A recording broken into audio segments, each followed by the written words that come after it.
9वें अंतर्राष्ट्रीय योग दिवस पर जिले भर में योगाभ्यास कार्यक्रमों का आयोजन किया गया। इसी कड़ी में जिला प्रशासन एवं आयुर्वेद विभाग की ओर से पुलिस लाइन मैदान में आयोजित जिला स्तरीय कार्यक्रम में अधिकारियों, कर्मचारियों, जनप्रतिनिधियों एवं नागरिकों ने योग प्रशिक्षक डॉक्टर संतरा देवी एवं अरविंद के सानिध्य में योगाभ्यास किया। कार्यक्रम के मुख्य अतिथि राजस्थान महिला आयोग अध्यक्षा रेहाना रियाज ने कहा कि वर्तमान भागदौड़ की जिंदगी, खान पान और जीवन शैली ने हर आदमी के सामने स्वास्थ्य का संकट पैदा कर दिया है। वर्तमान में व्यक्ति जिन चुनौतियों से सर्वाधिक जूझ रहा है, स्वस्थ रहने की चुनौती उसमें सबसे महत्वपूर्ण है। इस अवसर पर अतिरिक्त जिला कलेक्टर लोकेश गौतम, आयुर्वेद विभाग के उप निदेशक डॉक्टर प्रमोद कुमार, अतिरिक्त पुलिस अधीक्षक राजेंद्र मीणा आदि उपस्थित रहे। नेशनल लेवल पे योगा डे मनाए जा रहे हैं और ये भारतीय जीवन शैली था। हमारे ऋषि मुनियों ने इसको इजाद किया। उन्होंने खुद ने सैकड़ों साल तक इस पे आजमाइश करके, इसकी जांच परख करके फिर आम जनता के लिए एक बढ़िया जीवन शैली का वो आविर्भाव किया है, शुरुआत की है। इसको अगर हम मानते हैं, इसको अगर हम फॉलो करते हैं, किसी सज्जन की चाबी पड़ गई। अरे एक मिनट रुको। इसको अगर हम फॉलो करते हैं, अपनी दिनचर्या में शामिल करते हैं, योगा से बेटर कुछ नहीं है। ये पूरी दुनिया ने जान लिया है। ये हमारे लिए बहुत गर्व की बात है कि हमारे देश से इसकी शुरुआत हुई है। हमारी संस्कृति में योगा की बहुत बड़ा योगदान है और हम इससे हमारे स्वास्थ्य को बढ़िया रखने की एक बहुत बड़ी हमारे को एक हिम्मत मिलता है और इसको सभी को अपनी दिनचर्या में और जीवन शैली में शुमार कर लेना चाहिए। दुनिया जो फॉलो करते हैं तो हमें उस चीज़ की अहमियत का पता लगता है और हजारों साल से हमारे पास में था। ये भी बहुत अच्छी बात है। आज यंग जनरेशन हो चाहे ओल्ड जनरेशन हो, सभी इसको फॉलो कर रहे हैं और ज़्यादा से ज़्यादा योगा का प्रचार होना चाहिए ताकि एक स्वस्थ जीवन को हम जी सकें। वहीं चूरू के नेचर पार्क में अंतर्राष्ट्रीय योग दिवस पर आयोजित कार्यक्रम का शुभारंभ आज नेता प्रतिपक्ष राजेंद्र राठौड़ ने किया। इस दौरान उपस्थित जनों ने राजस्थान सरकार से सम्मानित डॉक्टर मनोज योगाचार्य के सानिध्य में योगासन किए। राठौड़ ने कहा कि योग करने से शरीर की व्याधियां दूर होती है। हर मनुष्य व युवाओं को अपने जीवन में प्रतिदिन योग करना चाहिए। योग के माध्यम से मनुष्य अपनी आयु को बढ़ा सकता है। वहीं योगाचार्य डॉक्टर मनोज शर्मा ने कहा कि जीवन जीने का योग ही एक ऐसा मूल मंत्र है जो हमारे शरीर को मजबूत करता है। जीवन में जैसे मनुष्य को भोजन करना जरूरी है, वैसे ही योग करना भी जरूरी है। इस अवसर पर जिला प्रमुख हरलाल सहारण, भाजपा के पूर्व जिला अध्यक्ष बसंत शर्मा, डॉक्टर वासुदेव चावला आदि उपस्थित रहे। अंतर्राष्ट्रीय योग दिवस हमारे सब के लिए प्रेरणा का दिन है। हमारी ये ताकत हमारे देश की, हमारे ऋषियों ने, हमारे मनीषियों ने जो योग साधना अपने जीवन में की, आज आधुनिक युग के अंदर विश्व के सबसे लोकप्रिय नेता ने जब यूएनओ में प्रस्ताव रखा और उस प्रस्ताव के अनुसार 183 देश इससे जुड़े, आज चुनाव के दिन इस भागम भाग के युग समय में योग हमारी जीवन दिनचर्या का हिस्सा बने, आज का दिन यही प्रेरणा हमें देता है। गांव घांगू के शहीद राजेश कुमार फगेड़िया राजकीय उच्च माध्यमिक विद्यालय में भी अंतर्राष्ट्रीय योग दिवस आज योग और प्राणायाम करके समारोह पूर्वक मनाया गया। इस दौरान समाज सेवी महावीर नेहरा ने कहा कि हम अपने दैनिक जीवन में योग को अपनाकर मानसिक और शारीरिक रूप से सदैव निरोगी रह सकते हैं। देश के सभी नागरिक यदि नियमित रूप से योग करेंगे तो निश्चित रूप से देश में निरोगता और खुशहाली रहेगी। इस अवसर पर प्रधानाचार्य प्रताप सिंह कुमावत, योग प्रशिक्षक हनुमान प्रसाद प्रजापत, आयुर्वेद विभाग के नोडल अधिकारी मोनिका आदि उपस्थित रहे। आज योग दिवस पूरे विश्व के अंदर मनाया जा रहा है। 21 तारीख को पूरे विश्व लेवल पर, तो अपने देश के प्रधानमंत्री भी बाहर अमेरिका में जाके मना रहे हैं इसको, तो ये एक बहुत बड़ी खुशी की बात है। और अपने भी ये भी इस योग दिवस पर योग शुरू करते हैं। हनुमान जी से निवेदन करूँगा कि वो कार्यवाही करें। वहीं अंतर्राष्ट्रीय योग दिवस के उपलक्ष्य में आज लायंस क्लब रतनगढ़ वेस्ट द्वारा भी विधायक अभिनेश महर्षि के सानिध्य में आर्या पब्लिक स्कूल के प्रांगण में योग शिविर का आयोजन किया गया। इस दौरान योग प्रशिक्षक गोविंद सोनी के निर्देशन में उपस्थित जनों ने योगाभ्यास किया। विधायक महर्षि ने योग को भारत के विश्व को अद्भुत देन बताया और स्वस्थ जीवन शैली के लिए नियमित योगाभ्यास को अपनाने पर जोर दिया। इस अवसर पर स्कूल निदेशक अंबिका प्रसाद हारित, पुलिस उपाधीक्षक Suresh Sharma, Lions club John chairperson जय कुमार शर्मा आदि उपस्थित रहे। चूरू के शिव कॉलोनी स्थित आदर्श विद्या मंदिर में भी आज अंतर्राष्ट्रीय योग दिवस मनाया गया।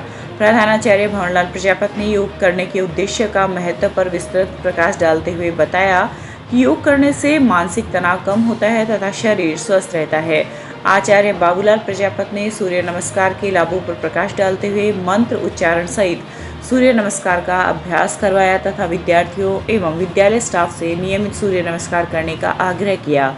इस अवसर पर पार्वती शर्मा, रेखा प्रजापति, शीला आदि उपस्थित रहे। वहीं रतनगढ़ भाजपा शहर मंडल व लोक सेवा ज्ञान मंदिर ट्रस्ट के संयुक्त तत्वाधान में भी आज अंतर्राष्ट्रीय योग दिवस रामचंद्र पार्क में मनाया गया। शहर मंडल अध्यक्ष अरविंद इंदोरिया के नेतृत्व में आयोजित कार्यक्रम में लक्ष्मणगढ़ से आए हुए योग शिक्षक विपिन शर्मा ने सभी को योगाभ्यास करवाते हुए विभिन्न आसन व प्राणायाम के बारे में व उनसे होने वाले लाभ के बारे में बताया। इंदोरिया ने कहा कि प्रधानमंत्री नरेंद्र मोदी के नेतृत्व में योग दिवस पर पूरी दुनिया को भारत ने मानवता का संदेश दिया है। यह वास्तव में हर भारतवासी के लिए गर्व की बात है कि भारत की इस अनमोल विरासत ने वैश्विक पहचान प्राप्त की है। इस अवसर पर भाजपा नेता शिव भगवान कम्मा, ट्रस्ट के प्रभारी राजीव मंगलहारा, संयोजक पवन सोलंकी आदि का दुपट्टा पहनाकर एवं धार्मिक पुस्तकें भेंट कर सम्मान किया गया। आज बड़े ही हर्ष का विषय है। हम सभी रतनगढ़ के संभ्रांत नागरिकगण, भारतीय जनता पार्टी के पदाधिकारीगण, लोक सेवा ज्ञान मंदिर ट्रस्ट, हमारे राजीव जी मंगलहारा, उनके ट्रस्ट के नेतृत्व में लगातार 6 दिनों से यहाँ स्थानीय रामचंद्र पार्क शिवालय में सुबह 5 बजे से 6 बजे तक योग करके, और जिसका शुभारंभ हमने आज से 6 दिन पहले किया था, और आज 21 तारीख को जब अंतर्राष्ट्रीय योग दिवस है, हमारे बीच में योग गुरु विपिन जी शर्मा लक्ष्मणगढ़ से पधारे। उनके नेतृत्व में हम सब ने यहाँ योग व्यायाम किए। हमारे देश के यशस्वी प्रधानमंत्री, जिनके नेतृत्व में भारत विश्व गुरु की ओर अग्रसर होने जा रहा है, उन्होंने एक आह्वान किया था कि हम सबको योग करना चाहिए। योग से हजारों रोग दूर हो जाते हैं। चूरू स्थित बालिका उच्च माध्यमिक आदर्श विद्या मंदिर में भी अंतर्राष्ट्रीय योग दिवस आज बड़े ही उल्लास के साथ मनाया गया। ऋतु शर्मा और योगिता शर्मा के नेतृत्व में छात्राओं द्वारा विभिन्न प्रकार के प्राणायाम, सूक्ष्म व्यायाम, विभिन्न प्रकार की योग मुद्राएं आदि संपादित करवाई गई। इस अवसर पर संस्था प्रधान सरिता शर्मा ने योग दिवस मनाए जाने के औचित्य पर प्रकाश डालते हुए कहा कि आज के दिन धरती पर सूर्य का प्रकाश सबसे अधिक समय तक रहता है, जिससे धरती पर निवास करने वाला प्रत्येक प्राणी ऊर्जावान बनता है। हमें स्वस्थ रहने के लिए प्रतिदिन कुछ समय योगाभ्यास करना चाहिए। नमस्कार, अंतर्राष्ट्रीय योग दिवस की सभी को बहुत बहुत शुभकामनाएं। आज बालिका आदर्श विद्या मंदिर में योग दिवस का आयोजन हुआ है। योग दिवस हमारे माननीय प्रधानमंत्री श्रीमान नरेंद्र मोदी जी के सहयोग से जून 2015 में प्रारंभ हुआ और आज योग दिवस 21 जून को पूरे विश्व भर में मनाया जाता है। सभी सरकारी, गैर सरकारी सभी संस्थाओं में इसका आयोजन किया जाता है। आज विद्यालय में योग का अभ्यास करवाया गया और उसके साथ साथ बहनों को योग का महत्व बताया गया। 21 जून को योग दिवस मनाने का औचित्य यह है कि इस दिन धरती पर सूर्य का ताप सबसे अधिक लंबे समय तक रहता है, ताकि धरती पर रहने वाले सभी प्राणी ऊर्जावान बने रहें। हमें प्रतिदिन योग का अभ्यास करते रहना चाहिए। योग हमारे स्वास्थ्य के लिए बहुत आवश्यक है। योग अनेक रोगों का निवारण करता है। 2023 के लिए योग की थीम रखी गई है वसुदेव कुटुंबकम के लिए। धरती पर रहने वाले सभी प्राणियों के लिए योग की उपयोगिता है। अतः हमें प्रतिदिन योग का अभ्यास करना चाहिए। योग भगाए रोग। वहीं गांव ढाडर के राजकीय उच्च माध्यमिक विद्यालय में भी आज अंतर्राष्ट्रीय योग दिवस मनाया गया। प्रधानाचार्य श्री श्याम कालेर ने कहा कि योग व्यक्ति की निरोगता के साथ ही सकारात्मक ऊर्जा से लबरेज रखता है। साथ ही आज की भागम भाग वाली जिंदगी में नित्य व्यक्ति को योग करना चाहिए, जिससे शारीरिक और मानसिक रूप से वह बिल्कुल स्वस्थ रहे। इस अवसर पर योग प्रशिक्षक सफी मोहम्मद ने योग करवाया। रतनगढ़ के नवोदयन अकेडमी किड्स स्कूल में 9वां अंतर्राष्ट्रीय योग दिवस आज तेजपाल सिंह गुर्जर व गुड्डू सांगानेरिया के मुख्य आतिथ्य में मनाया गया। इस दौरान पतंजलि योगपीठ की तहसील योगाचार्य प्रेमलता अग्रवाल द्वारा योगा का प्रशिक्षण दिया गया। वहीं विद्यार्थियों द्वारा अनेक गीतों पर नृत्य, गायन व भाषण आदि की प्रस्तुतियां दी गई। इस अवसर पर विद्यालय संचालक रामचंद्र पारिक, महेश सांगानेरिया, नथमल पारिक आदि उपस्थित रहे। वहीं चूरू के संत निरंकारी मंडल के तत्वाधान में आज राजगढ़ रोड स्थित संत निरंकारी सत्संग भवन में विश्व योग दिवस पर योगाभ्यास किया गया। इस दौरान योग प्रशिक्षक डॉक्टर मोतीलाल सोनी ने योगासन की क्रियाएं करवाई। जोनल इंचार्ज शिव भगवान बजाज ने बताया कि पूरे भारत में निरंकारी मंडल द्वारा 400 स्थानों पर योग शिविर लगाए गए हैं, जिसके तहत सतगुरु माता सुदीक्षा महाराज के निर्देशानुसार आध्यात्मिक जागरूकता के साथ साथ योग के माध्यम से तन व मन को स्वस्थ रखने की भावना से यह कार्यक्रम आयोजन किया गया है। इस अवसर पर विजय इसरान, लक्ष्मण सिंह राव, नेमीचंद आदि उपस्थित रहे। रतनगढ़ के श्री संचियालाल बैद माध्यमिक आदर्श विद्या मंदिर में भी आज अंतर्राष्ट्रीय योग दिवस मनाया गया, जिसमें विद्यालय के 169 बालक बालिका व विद्यालय के 20 शिक्षकों ने योग प्रशिक्षक अमित हरिद्वाल के निर्देशन में योग किया। इस अवसर पर प्रधानाचार्य दिनेश शर्मा, मनोज सैनी, कृपा शंकर स्वामी आदि उपस्थित रहे। वहीं चूरू के निकटवर्ती गांव रेडखला स्थित महाराणा प्रताप स्कूल में भी आज अंतर्राष्ट्रीय योग दिवस पर डॉक्टर मनोज योगाचार्य ने उपस्थित छात्रों को योगाभ्यास करवाया। इस दौरान योगाचार्य ने बच्चों को जीवन में योग का महत्व बताते हुए कहा कि हमें प्रतिदिन समय निकाल कर नियमित योगासन करना चाहिए। साथ ही उन्होंने बच्चों को अपने खान पान पर विशेष ध्यान देने के साथ साथ खेल में आगे बढ़ने के लिए भी प्रेरित किया। चूरू के निकटवर्ती कस्बे रतननगर में भी आज अंतर्राष्ट्रीय योग दिवस मनाया गया। इस अवसर पर योग प्रशिक्षक रामचंद्र सैनी, साध्वी अमृता प्रज्ञा, गोपाल जालान एवं किशन नायक के सानिध्य में नन्हे मुन्ने स्वयंसेवकों एवं अभिभावकों ने योग किया।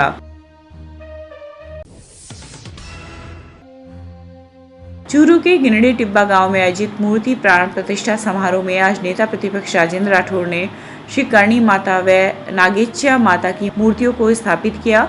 वहीं मंदिर में सामुदायिक हॉल की घोषणा करते हुए राठौड़ ने कहा कि विकास का काम सिर्फ और सिर्फ भाजपा की सरकार ही कर सकती है। उन्होंने कहा कि आज माता के दरबार में आकर अपने आप को भाग्यशाली मानता हूं कि मैंने अपने हाथों से मूर्ति की स्थापना की है। इस दौरान अमरपुरा धाम के महंत सुरेंद्र सिंह ने मंदिर में कमरे के निर्माण में 1 लाख रुपए देने की घोषणा की। इस अवसर पर पूर्व जिला प्रमुख हरलाल सहारण, सादुलपुर के पूर्व विधायक मनोज न्यांगली, प्रधान दीप चंद्रा हड़ आदि उपस्थित रहे।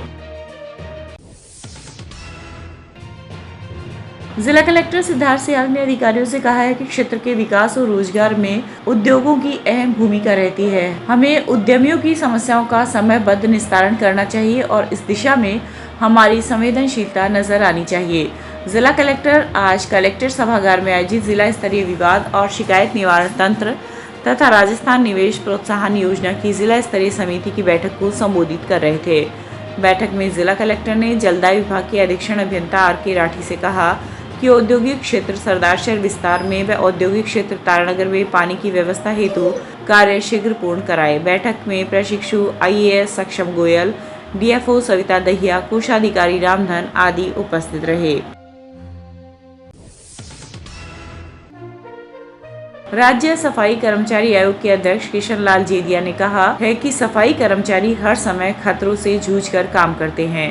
इनकी समस्याओं का समाधान संवेदनशीलता से होना चाहिए और हमें इनके हितों की सुरक्षा सुनिश्चित करनी चाहिए। राज्य सफाई कर्मचारी आयोग अध्यक्ष आज कलेक्टर सभागार में आयोजित अधिकारियों की बैठक को संबोधित कर रहे थे। इस मौके पर उन्होंने सफाई कर्मचारियों की भर्ती, प्रमोशन, सफाई कर्मचारियों की न्यूनतम वेतन, स्वास्थ्य परीक्षण, वर्दी भत्ता सहित विभिन्न मसलों पर अधिकारियों से फीडबैक लिया और आवश्यक निर्देश दिए। चूरू के रतनगढ़ रोड स्थित आदर्श विद्या मंदिर के संकल्प भवन में आज दिव्यांगों के विकास एवं सशक्तिकरण, समदृष्टि, क्षमता विकास तथा अनुसंधान मंडल द्वारा दिव्यांग मित्र सम्मान समारोह एवं दिव्यांग जन सेवा जन जागृति रथ यात्रा इकाई ने दिव्यांगों को सम्मानित किया। रथ के संरक्षक व सक्षम के प्रदेश संगठन मंत्री कमल कुमार ने सक्षम स्पष्ट करते हुए बताया कि असक्षम को सक्षम बनाना ही हमारा लक्ष्य है। दिव्यांग जन अपने आप को उपेक्षित ना समझे। जब भी दिव्यांगों को हमारी आवश्यकता होगी उसके लिए हम तैयार रहेंगे। इस अवसर पर प्रांत अध्यक्ष रतनलाल, जिलाध्यक्ष सुरेंद्र कुमार ग्रोवर, प्रांत कार्यकारिणी सदस्य निरंजन चोटिया आदि उपस्थित रहे। समदृष्टि, क्षमता विकास और अनुसंधान मंडल ये सक्षम की चूरू शाखा है और ये राष्ट्रीय स्वयं संघ की अनुषंगी ब्रांच है। राष्ट्रीय स्वयं संघ की टोटल 33 ब्रांचेस काम कर रही हैं, उसमें से एक सक्षम है। सक्षम का जो बेसिकली काम है वो दिव्यांगों के हितार्थ काम करना। दिव्यांगों की जो सहायता हमारे संभव होती है वो की जाती है और इसके लिए किसी प्रकार की सहायता, वित्तीय सहायता हमें सरकार से नहीं मिलती है। ये आपसी जो सदस्य हैं उनके सहयोग से या कुछ भामाशाहों के सहयोग से की जाती है। हमारे राष्ट्रीय संगठन और राज्य संगठन के निर्देश पर ये एक दिव्यांग मित्र रथ योजना चल रही है और इसमें राजस्थान के 33 जिलों में हर जिले में ये रथ यात्रा जाएगी। 17 जून को ये यात्रा शुरू हुई थी खाटू श्याम जी से, 18 सीकर, 19 झुंझुनू और आज 20 तारीख को यहाँ आई है। और 20 तारीख को जो झुंझुनू सड़क क्रॉस करती है वहाँ जाकर हमारे सक्षम इकाई चूरू के सदस्यों ने उनका स्वागत किया और उसके बाद दोपहर को बच्चों के साथ एक मीटिंग हुई लगभग 11:30-12 बजे और अब एक आम मीटिंग हो रही है। और हमारा उद्देश्य यही है कि जो दिव्यांग कुदरत की वजह से किसी कारण से क्या है कि उनको कुदरत ने कुछ कमी दे दी है, उनको उस कमी का एहसास यथासंभव नहीं दे, उनको ये एहसास करवाएं वो भी समाज का उतना ही महत्वपूर्ण अंग है जितना बाकी लोग हैं। उनको उनके साथ मिक्सअप होने का प्रयास करते हैं, उनको सहयोग देने का साथ, उनके साथ खाना पीना, उठना बैठना सब किया जाता है। जैसा भी संभव होगा आगे भी ऐसा सहयोग करते रहेंगे। धन्यवाद। चूरू के अग्रसेन नगर स्थित श्री राम मंदिर में आज अग्रसेन समग्र विकास समिति की तरफ से सुंदरकांड पाठ का आयोजन किया गया, जिसमें अग्रसेन नगर के सुख शांति एवं अग्रसेन में रुके हुए कार्य को पूर्ण करवाने हेतु श्री सालासर बालाजी के सामने अरदास लगाई गई। इस दौरान अग्रसेन समग्र विकास समिति के अध्यक्ष मदन लाल राजपुरोहित ने सह परिवार सुंदरकांड पाठ की चौपाइयाँ पढ़ी।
रतनगढ़ तहसील के गांव ठटावता में 7 माह पूर्व नोहरे से निकली भैंस आज सरदाशहर तहसील के गांव सारसर में मिली। जब महिला ने भैंस का मालिकाना हक जताते हुए उसे वापस देने की मांग की तो सारसर निवासी व्यक्ति ने भी अपना आधिपत्य जता दिया। इस प्रकरण को लेकर आज रतनगढ़ पुलिस थाना में मुकदमा दर्ज हुआ है। ठटावता निवासी 29 वर्षीय दरियाव कंवर ने अपने 30 वर्षीय देवर जितेंद्र सिंह के साथ थाने में उपस्थित होकर रिपोर्ट दी है कि उसकी 5 वर्षीय भैंस करीब 7 माह पूर्व उसके नोहरे से निकल गई थी। उक्त भैंस का पशु चिकित्सालय बीरमसर द्वारा कान में टैग भी लगा हुआ है, जिस पर नंबर भी अंकित है। निजी स्तर के प्रयास पर पता चला कि उक्त भैंस सरदाशहर तहसील के गांव सारसर निवासी एक व्यक्ति के पास है, जो अब देने से मना कर रहा है।